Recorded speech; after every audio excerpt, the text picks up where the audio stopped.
सावधान होकर के प्रेम पूर्वक सुनिएगा।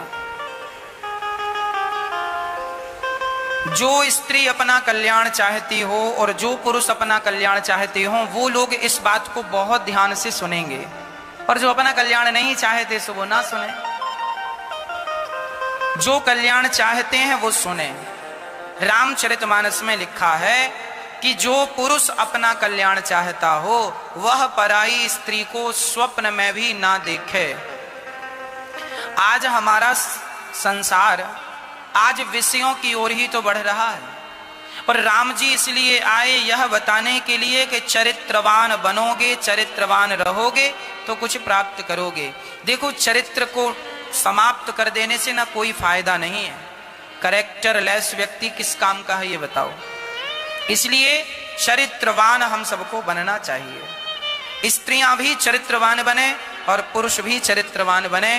किसी भी प्रकार से आपके चरित्र पर कोई दाग ना आवे, कोई कलंक ना लगे, इसका ख्याल आपको ही रखना चाहिए, है ना।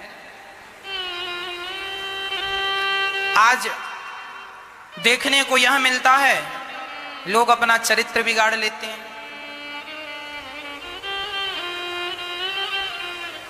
चरित्र का ख्याल रखा करो।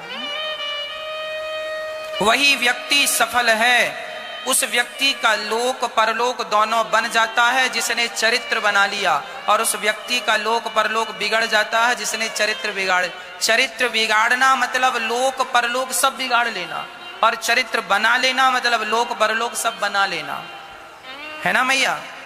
आजकल के बच्चे चरित्र का बिल्कुल ख्याल नहीं रखते हैं, चरित्रहीन हो जाते हैं बच्चे।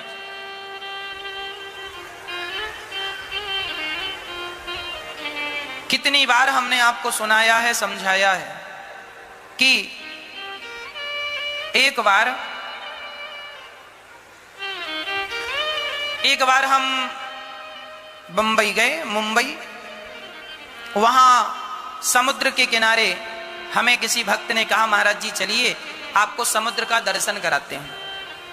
समुद्र के किनारे हम गए तो हमने वहां बड़ा आश्चर्य देखा। वहां देखा हमने बहुत सारे लड़के लड़कियां वहां दूर पत्थरों पर बैठे थे। हमने पूछा, भैया ये क्यों बैठे हैं? आप लोग भी बंबई जाते हैं, समुद्र के किनारे देखते हैं। बड़े बड़े शहरों में अधिकांश जो बच्चे पढ़ने जाते हैं, स्कूल कॉलेज माँ बाप भेजते हैं, जाओ अच्छा पढ़ के आना। उनकी अच्छी वाली पढ़ाई कुछ ऐसी चलती नजर आती है। बैठे हैं समुद्र के किनारे, लड़की लड़कों के संग, लड़के लड़की के संग। पूछो भाई क्यों बैठे हो? बोले प्यार करते हैं महाराज जी, हम तो एक दूसरे से बहुत प्यार करते हैं। प्यार करते हैं सो बैठिए, आपको कोई प्रॉब्लम, आप चले जाओ यहां से। नहीं, हमें कोई प्रॉब्लम नहीं है। हमें क्या प्रॉब्लम है? और हमें बस क्यों, किसी को कोई प्रॉब्लम नहीं है। प्रॉब्लम आगे चल के आपको होनी है। माँ बाप जो कहते हैं वो इसलिए समझाते हैं, बेटा पढ़ लो, बेटा पढ़ लो। बच्चे कहते हैं नहीं पढ़ेंगे, क्या होगा, चलो। माँ बाप का क्या होगा, माँ बाप तो कह रहे हैं पढ़ लो। नहीं पढ़ोगे तो कल को आपको ही पश्चाताप करना पड़ेगा। जो भी मुसीबत आएगी वो तुम्हारे माँ बाप पर नहीं, वो तुम पर ही आनी है। आगे तुम्हें ही सब कुछ झेलना है। इसलिए ये सब झूठे संसार में ना उलझा करो, भगवान में मन लगाओ, पढ़ाई में मन लगाओ, पढ़ लिख करके खूब सफल व्यक्ति बनो, सफलताएं प्राप्त करो, धन खूब कमाओ, और जहां तुम्हारा विवाह हो किसी पुरुष से, किसी स्त्री से, अपनी पत्नी अपने पति से प्यार करो, और गृहस्थ में रहकर खूब प्यार करो, कोई मनाही नहीं है।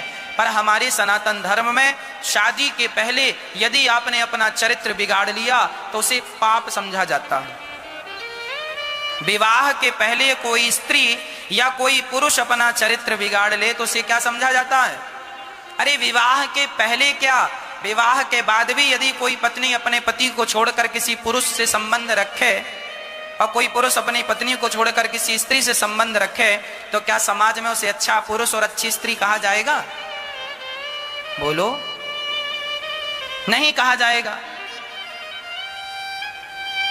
एक पिता ने अपनी बेटी से कहा, बेटी पूरे कपड़े पहन लिया करो। बेटी ने कहा पापा क्या पुराने विचारों को लेके चल रहे हो, पुराने ख्यालों में जी रहे हो। पिता ने कहा चलो बेटी की मर्जी है तो तुम जैसी हो ठीक है। एक दिन पिता ने अपनी बेटी के लिए बढ़िया मोबाइल खरीद के गिफ्ट दिया उसके जन्मदिन में। बढ़िया मोबाइल था, महंगा वाला। बेटी ने मोबाइल लिया, बड़ी खुश पापा के गले लग गई। वाह पिताजी, वाह पापा, आपने मेरी खुशी का कितना ख्याल रखा। अब जरा एक छोटा सा काम और करा दो, मोबाइल लाए हो तो जरा स्क्रीन गार्ड भी लाओ, जरा इसका बैक कवर भी लाओ। यदि कवर होगा तो ये जरा सिक्योर रहेगा, नहीं गिरेगा सो टूट जाएगा। पापा ने कहा बेटी इतना महंगा मोबाइल है, इतना खूबसूरत है मोबाइल, और तुम इसे कवर में ढक लोगी, आगे भी कवर पीछे भी कवर, इसकी खूबसूरती जरा दब जाएगी। बेटी ने कहा ना पापा, मैं बिल्कुल रिस्क लेना नहीं चाहती, महंगा मोबाइल है। पापा ने कहा बेटी यही तो मैं तुझे समझा रहा था, जैसे तू 50,000 के मोबाइल के लिए कोई रिस्क लेना नहीं चाहती तो तू जानती नहीं कि तेरी कीमत क्या है। मैं तुझ पर भी तो कोई रिस्क लेना नहीं चाहता, इसलिए तो कहता हूं जरा शरीर को ढका रखा करो, मर्यादा में रहा करो, मर्यादित रहा करो, है ना। जो आपको अच्छा लगे वही तो दूसरों को अच्छा लगेगा। इसलिए ये सभ्य भारत है, ये भारत है, अच्छे लोग यहां रहते हैं।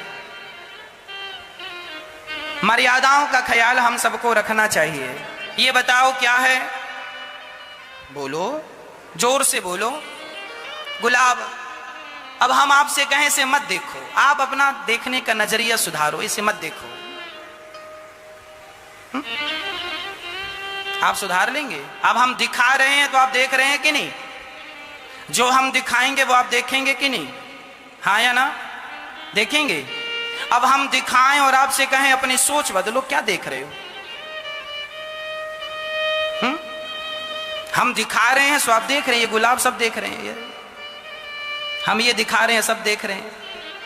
उसी तरह हमारी बहन बेटियां अपने शरीर को जब दिखाती हैं तो वो कहती हैं क्या देख रहे हो, अपनी सोच बदलो। जब तुम दिखा रहे हो तो देखने वाले को नुकसान क्या है, वो तो देखेगा ही। तुम क्यों नहीं अपनी सोच बदल लेती हो, तुम क्यों नहीं पूरा शरीर ढक के चलती हो? समाज में रहना है तो समाज के ढंग से रहना हम सबको सीख लेना चाहिए। अब हम ये गुलाब दिखा रहे हैं और आप कहें कि आप अपनी सोच बदलो, इसका मतलब हम जरा समझदार नहीं है ना। इसलिए आज हम देखते हैं माँ बाप भी लापरवाही करते हैं, अपने बच्चों को, अपनी बेटियों को बहुत छोटे छोटे से कपड़े पहना देते हैं। हमें प्रॉब्लम नहीं है, ना तो आप हमसे पैसे लेके पहनाते, आप पहनाएं या ना पहनाएं हमें कोई प्रॉब्लम नहीं है, पर जरा हमें देखने में अच्छा नहीं लगता है ना। आपको अच्छा लगता है? बोलो, लगता हो सो भाई, हमें कोई दिक्कत। आप ये ना कहना महाराज जी आपको क्या प्रॉब्लम, हमें सचमुच कोई प्रॉब्लम नहीं है। हम तो आपके भाई हैं, आपके बेटे हैं, आपके अपने हैं। हम देखो, हम अभी ये बातें गुरु की दृष्टि से नहीं कह रहे हैं। हम सामान्य व्यक्ति जब सड़क पर हम निकलते हैं और सड़क में जब हम देखते हैं कि लोग कुछ सभ्यता से चल रहे हैं, कुछ असभ्य चल रहे हैं, तो हमें ऐसा लगता है कि ये हमारा भारत है, सब शिक्षित हों, सब समझदार हों, तो नुकसान क्या है? हमें ही अच्छा नहीं लगता तो स्वाभाविक है कि दूसरों को भी अच्छा नहीं लगता होगा। और बहन बेटियों को समझाओ तो वो कहते हैं महाराज जी आप 21वीं सदी में बताओ ऐसी बातें कर रहे हैं। हाँ, 21वीं सदी है, इसका अर्थ ये नहीं है कि आप सारे कपड़े उतार दो। हम जितना अपने आप को ढक के रहेंगे, याद रखना पुरानी कहावतें हैं, भोजन भजन और बेटी पर्दे में अच्छी लगती हैं। क्या? भोजन भजन और बेटी, ये तीनों कहां अच्छी लगती हैं? कहां अच्छी लगती हैं? पर्दे में। एक भजन है, उसकी एक लाइन सुना देता हूं, पूरा तो व्याख्या करने का समय नहीं है, सुनाता हूं। चाहे बेटा कितना प्यारा हो, उसे सिर पे बिठाना ना चाहिए। चाहे बेटा कितना प्यारा हो, उसे सिर पे बिठाना ना चाहिए। चाहे बेटी कितनी सुंदर हो, उसे घर घर घुमाना ना चाहिए। चाहे बेटी कितनी सुंदर हो, उसे घर घर घुमाना ना चाहिए। बेटी कितनी भी सुंदर हो, घर घर प्रदर्शन करने की वस्तु नहीं है वो। पर्दे में रखना अच्छा है। अपने आप को संभाल के देखो, आपकी कीमत आप ही समझते हैं, कोई दूसरा नहीं समझता। इसलिए अपने आप को बचा के रखो। और ये जो तुम प्यार व्यार के चक्कर में आजकल हमारी बहन बेटियां, अच्छा जो स्त्री होती है ना, वो जरा ज्यादा भोली होती है, सरल होती है, सीधी। पुरुषों को ज्यादा चतुराई आती है, जबकि स्त्रियों को कम चतुराई आती है। स्त्री सरल होती है, सीधी होती है। बहुत सारी स्त्रियां सीधी हैं, बहुत सारी स्त्रियां होती होंगी, पर मैं उनकी बात ना करूं। मैं तो भोली भाली स्त्रियों की बात करूं। जो लड़की होती है, स्त्री जात होती है, यह पुरुषों से ज्यादा भोली होती है। भोलापन में ज्यादा, सरल जिसे कहते हैं, सहज जिसे कहते हैं। लड़की जब किसी से प्यार करती है ना, तो वो पूर्ण रूप से प्यार करती है, वह उसकी हो जाती है। जबकि जिस लड़के से वो प्यार कर रही है, जरूरी नहीं है कि वो सिर्फ तुमसे प्यार कर रहा है, तुम जैसी और भी उसके पास हो सकती हैं प्यार करने वाली। इसलिए आप उसके संग भाग जाएं या विवाह कर लें, यह निर्णय आपके जीवन में आपको जीवन भर दुख देता रहेगा। एक गलत निर्णय सारी जिंदगी ना रुलाए तो कह देना, एक गलत निर्णय। इसलिए जीवन में सही निर्णय सीखो, सही निर्णय लेना सीखो। मेरी माँ, मेरी बहन, मेरी बेटी, सही निर्णय लेना सीखो। बहुत पुराना एक गाना है, मैं आपको सुना देता हूँ। मैंने नहीं लिखा, किसी ने लिखा है। आप कहती हो ना प्यार करता है वो। एक लड़की मेरे से बोली, महाराज वो लड़का मेरे से प्यार करता, मैं उसके बिना कैसे रहूं। मेरी बहन, यदि वो लड़का तेरे से प्यार करता है, तो तेरी माता और तेरे पिता भी तो तुझसे प्यार करते हैं। हाँ, तो आप यदि उसके साथ चली जाओगी मनमाने ढंग से, तब आपके माँ बाप भी तो तरसते रह जाएंगे, रोते रह जाएंगे। क्या उनकी छाती पे खंजर देना ये सही है? अब आपको न्याय करना है। आप विवाह करके खुश हो जाओगी, पर आपके माँ बाप जीवन भर रोते रह जाएंगे, कैसी औलाद हमने क्यों पैदा की। इसलिए किसी का दिल दुखाना, मेरे हिसाब से ये मेरा अपना पर्सनल विचार है, ये मेरा विचार है कि किसी प्रकार से किसी का दिल नहीं दुखाना चाहिए। और ये जो तुम कहती हो ना प्यार, ये कोई प्यार व्यार नहीं है।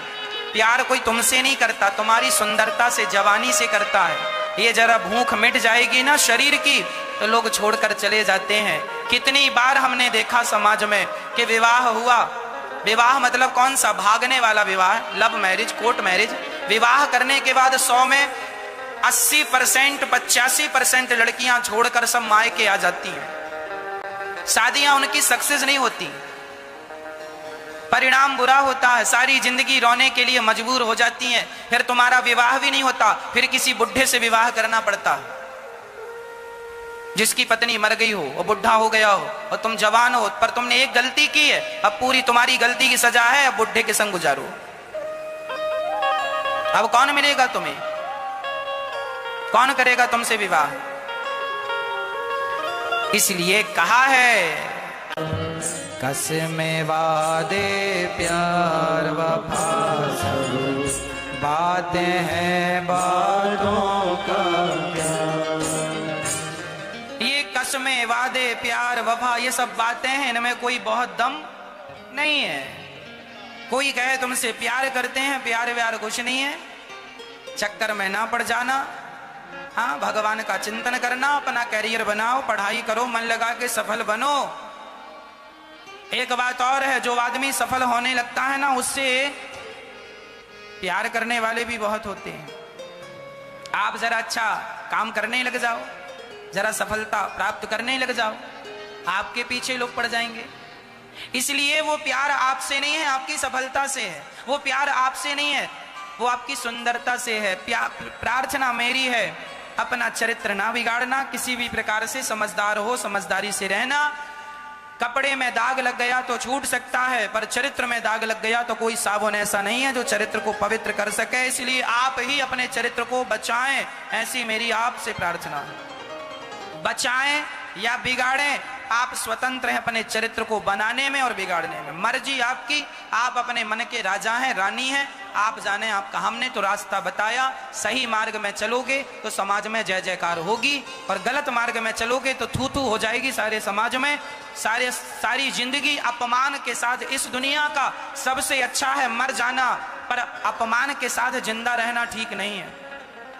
मर जाना अच्छा है, पर अपमान के साथ जिंदा रहना, अपमान के साथ जिंदा रहना मतलब रोज घुट घुट के मरना। इसलिए अपमान के साथ जिंदा ना रहो, बल्कि सम्मान के साथ जियो।